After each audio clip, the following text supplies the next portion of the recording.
National Book Award embodies a value seldom fully expressed or realized, the value of creative power itself. This is a luminous novel. Half of it is literally hard labor, spent searching for the right words to suit an event over which one has had no control in the first place. And through the ruthless intimacy of literature. A craft that appears solitary, but needs another for its completion.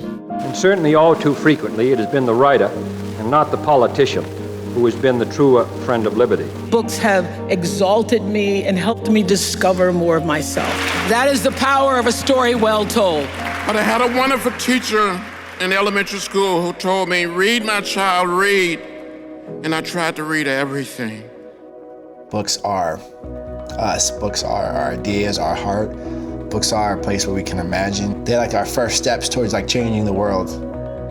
They contain counter histories to the stories that were told about us. They are useful in building movements. They are useful in inspiring future generations. They have a transformative power to them. The National Book Foundation has broadened people's ideas about what good literature is, where good stories come from. They're open to all the books and all the stories and all the writers. The National Book Foundation is bringing attention to communities that have not been represented in literature.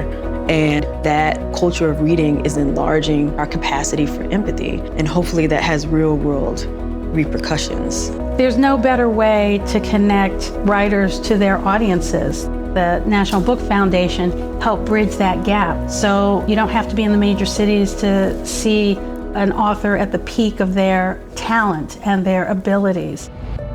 It's obvious to me that the National Book Foundation cares about capturing the totality of the American experience. It doesn't exist everywhere in the literary world. And even within the National Book Foundation, that has been a process. We're seeing that as the juries diversify, so do the nominees. And in fact, so does what we learn about the American experience. When you look at all of the books that have been honored by the National Book Awards, their breadth and their depth, and just the sheer range of titles and genres, there's a sense of an eagerness to look beyond the ordinary and the obvious, to keep pushing the boundaries. It's not just celebrating the books and readers of today, but also the readers of tomorrow.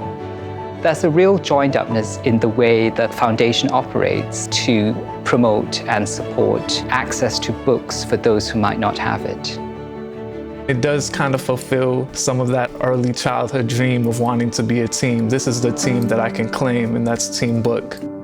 Being a part of Team Book, it just makes you feel like you're not the only one that loves books, that wants to open those books up and learn more.